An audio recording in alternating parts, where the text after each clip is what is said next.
ரொம்ப நாளைக்கு அப்புறம் இந்த ஸ்டுடியோக்குள்ள இந்த தியேட்டருக்குள்ள இப்படிப்பட்ட ஒரு நிகழ்ச்சியில் பங்கெடுக்க வந்திருக்கிறேன். மிகவும் மகிழ்ச்சியாக இருக்குது. மேடையில் இருக்கும் பெரியோர்கள், இங்கே வந்திருக்கும் ஊடக மற்றும் பத்திரிகை நண்பர்கள் அனைவருக்கும் என்னுடைய பணிவான மாலை வணக்கங்கள் தெரிவிச்சுக்கிறேன். எனக்கு முன்னால் பேசினவங்க எத்தனையோ கருத்துக்கள் உங்ககிட்ட பகிர்ந்துட்டாங்க. நானும் எத்தனையோ விஷயங்கள் வியந்து கேட்டு தெரிஞ்சுக்கிறேன்.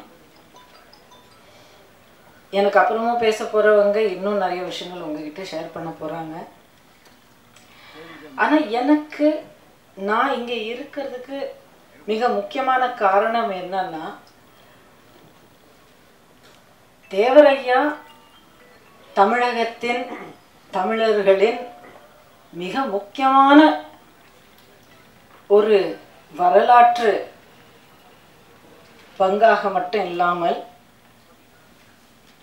வரக்கூடிய தலைமுறைகளுக்கு மட்டும் இல்லாமல் இப்போ இருக்கும் இந்த 3-4 தலைமுறைகளாக தமிழர்களாக வாக்காளர்களாக நம்ம தமிழ்நாட்டின் எதிர்காலத்தை தீர்மானிக்கக்கூடியவங்களாக இருக்கிறவங்களுக்கு ரொம்ப தேவையான ஒரு வரலாற்றை இந்த படத்தின் மூலமாக மக்கள் மத்தியில் கொண்டு வந்திருக்கிறாங்க அப்படிங்கிற நம்பிக்கை தான் எனக்கு மிகவும் மிகவும் சந்தோஷம் மட்டும் இல்லை, மகிழ்ச்சி மட்டும் இல்லை, அவ்வளோ ஒரு பாராட்டு அவங்களுக்கு தெரிவிக்கணும் அப்படிங்கிற ஒரு எண்ணத்தோட இன்னைக்கு நான் வந்திருக்கிறேன். அதாவது ஒவ்வொரு தலைமுறை ஒரு வயசுக்கு வந்து அதுக்கப்புறம் சமுதாயத்தில் ஒரு பொறுப்பான ஒரு பங்கு எடுக்கக்கூடிய ஒரு வயசு வரும்போது எது வச்சு அவங்களுடைய முடிவுகள் எடுக்கிறாங்க, அவங்களுக்கு வழிகாட்டியாக இருக்கிற அந்த ஐகான்ஸ், அந்த தலைவர்கள் யார் அப்படிங்கிறது வந்து ரொம்ப ரொம்ப முக்கியம். தேவரையா போல ஒரு நிறைய பேர் இங்கே சொல்லியிருக்கிறீங்க, எந்த ஒரு மதத்துக்கும் சேராத அனைத்து தமிழர்களுக்கும் தேசத்துக்கும் சேர்ந்த ஒரு தலைவர் இன்றைக்கு இருக்கிற தலைமுறைகளுக்கு ரொம்ப தேவையான ஒரு வழிகாட்டியான ஒரு தலைவராக இருக்கிறார்கள். இந்த வரலாற்றை மறைக்கப்பட்ட இந்த வரலாற்றை மறுபடியும் வெளிச்சத்துக்கு கொண்டு வந்து தமிழ்நாட்டுக்கு ரொம்ப தேவையான இந்த நேரத்தில் கொண்டு வந்ததுக்கு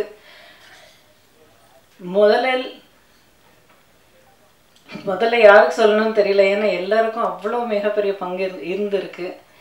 தயாரிப்பாளர் அன்பு சகோதரர் திரு SSR சத்யா அவர்களும், இயக்குனர் மூத்த இயக்குனர் மரியாதைக்குரிய திரு அரவிந்த்ராஜ் அவர்களும், மற்றும் இந்த படத்தை வந்து இந்த திரைக்கு கொண்டு வந்து நம்ம எல்லாருக்கும் சேர்க்கக்கூடிய ஒவ்வொரு டெக்னீஷியனும் ஒவ்வொரு ஆர்டிஸ்டும் எல்லாருக்கும் என்னுடைய மனமார்ந்த பாராட்டுகளை தெரிவிச்சுக்கிறேன்.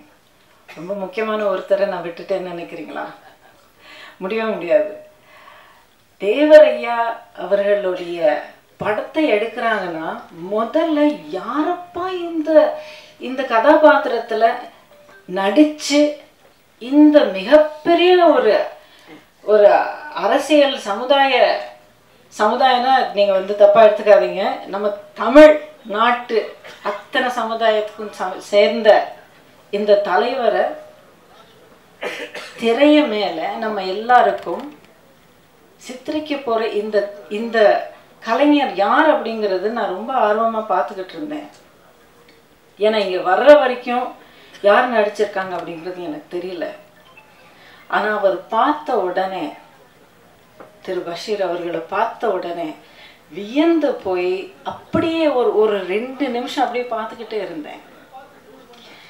ஐயா, உங்களுக்கு என்னுடைய மனமார்ந்த ஒரு நடிகராக, ஒரு நடிகர் இன்னொரு நடிகருக்கு மட்டும் இல்லாமல் இந்த சமுதாயத்துக்கு, நம்ம தமிழ்நாட்டுக்கு சேர்ந்த ஒருத்தராக உங்களுக்கு என்னுடைய மனமார்ந்த பாராட்டும் என்னுடைய மனமார்ந்த நன்றியும் தெரிவிச்சுக்கிறேன்.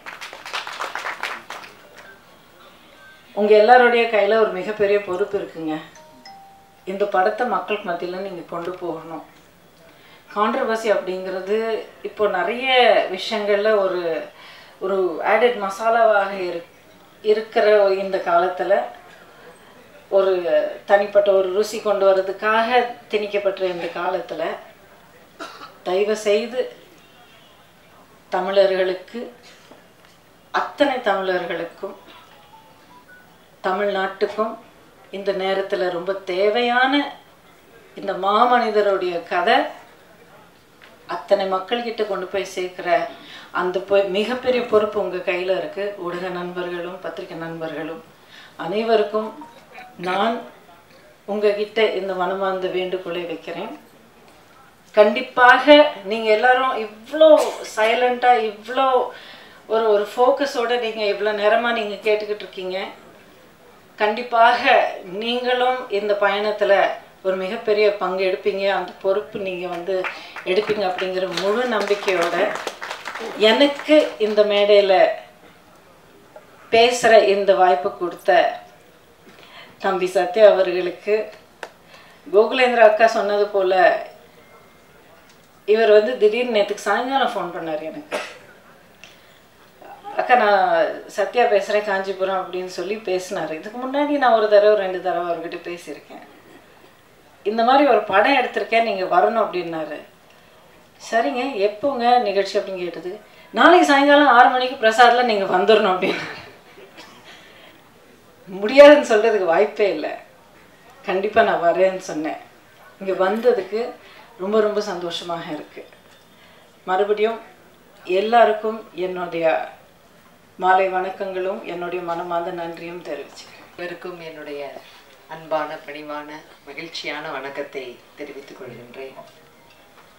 மேடையிலே இருக்கக்கூடிய அனைத்து மரியாதைக்குரிய பெரியவர்கள்னு சொல்ல மாட்டேன், ஏன்னா எல்லாருமே யங்ஸ்டர், அதனால மரியாதைக்குரிய சகோதரர்கள், சகோதரி அனைவருக்கும் வணக்கத்தை சொல்லி இங்கே வந்திருக்கக்கூடிய எல்லோருக்கும் வணக்கம்.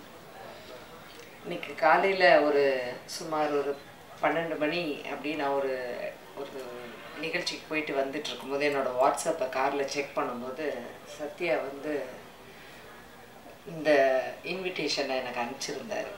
என்ன சத்யா ஒரு இன்விடேஷன் அனுப்பிச்சிருக்காரு அப்படின்னு நினச்சிட்டு தம்பி அனுப்பிச்சிருக்காருன்னு பார்த்தா இன்னைக்கு சாயந்தரம் இந்த மாதிரின்னு அதில் பசும்பொன் முத்துராமலிங்க தேவர் ஐயா அப்படிங்கிற படம் அந்த மாதிரி எல்லாம் வந்த உடனே அந்த பார்த்த உடனேயே நான் சத்யாவுக்கு ஃபோன் பண்ணேன்.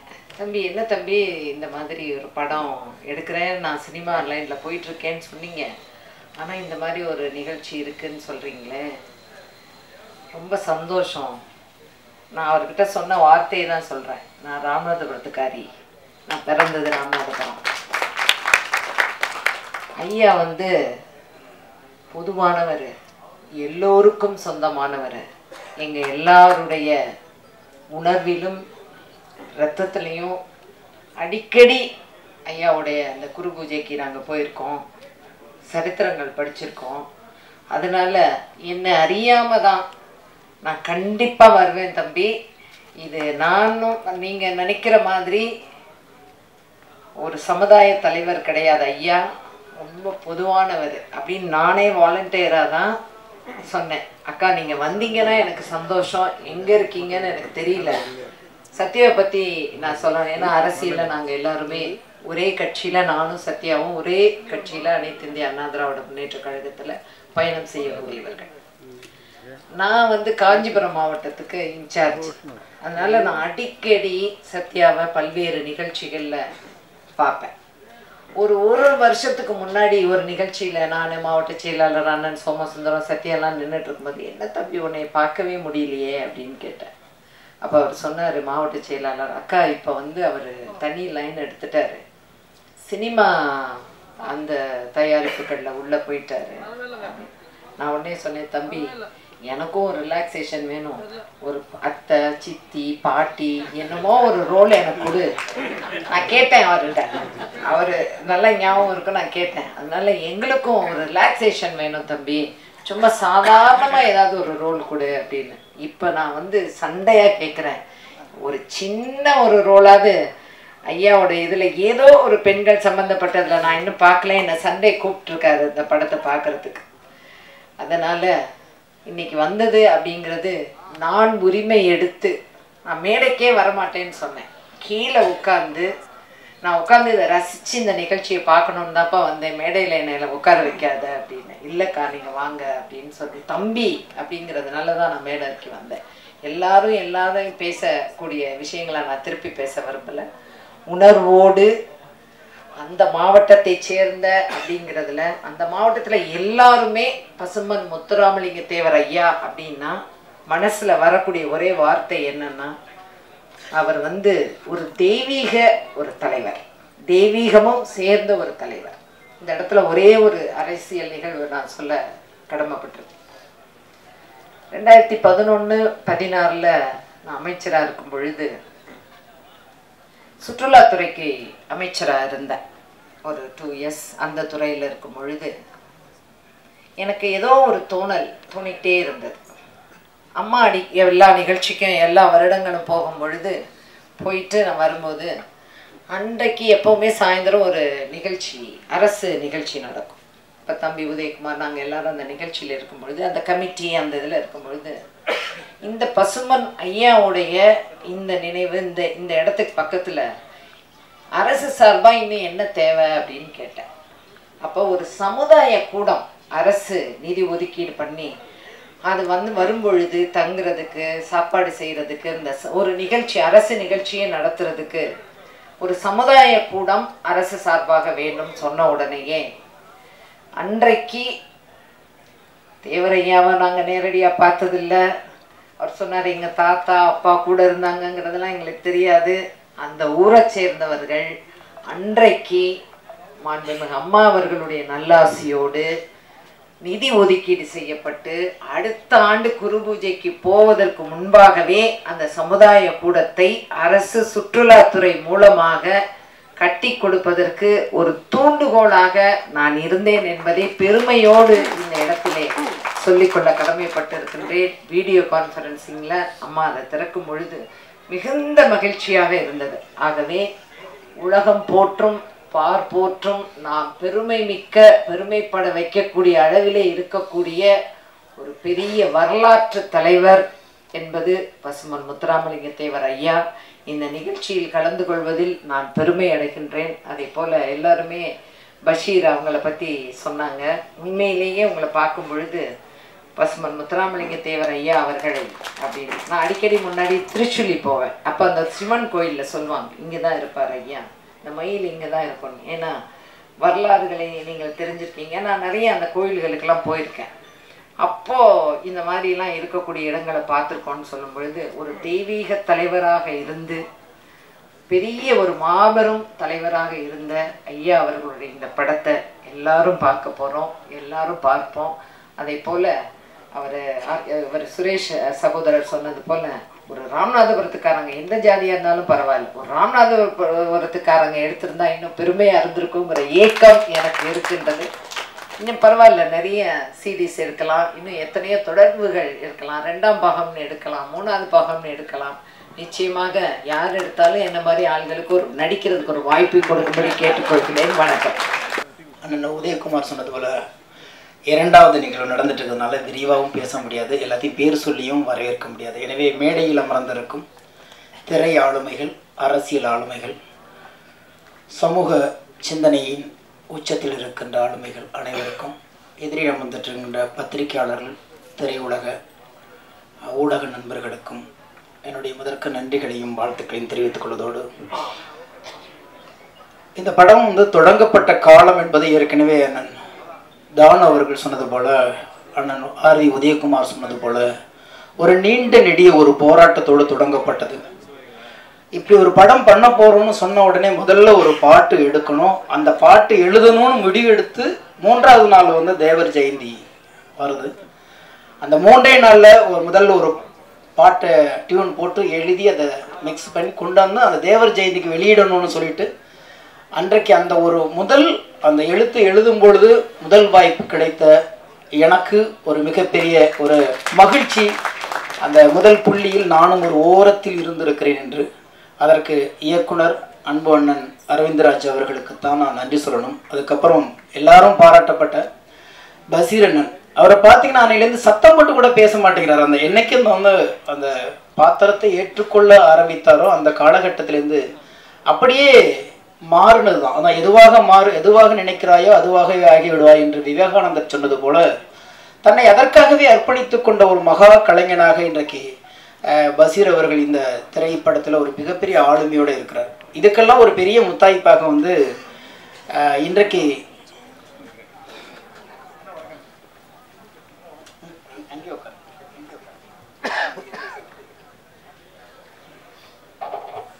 இதுக்கெல்லாம் பெரிய ஒரு ஆளுமையோட எனக்கு பெரிய பலமா இருக்கிறது இசைஞானியோட இசை. அதை எல்லாருமே சொல்லிட்டாங்க. ஆனா எனக்கு என்னன்னா இவ்வளவு பெரிய போராட்டம், இது வந்து கிட்டத்தட்ட 22 ஆரம்பிச்சதுன்னு நினைக்கிறேன். பெரும் போராட்டம், பல பேர் இழுத்து முடியாம கடைசியா வந்துதான் அண்ணன் சத்யா அவர்கள் வந்து எல்லா விஷயத்துக்கும் கூட இருக்கேன்னு சொல்லிட்டு இன்னைக்கு துணிஞ்சு இந்த படத்தை இந்த இடத்துக்கு கொண்டாந்து இழுத்து விட்டுட்டார்.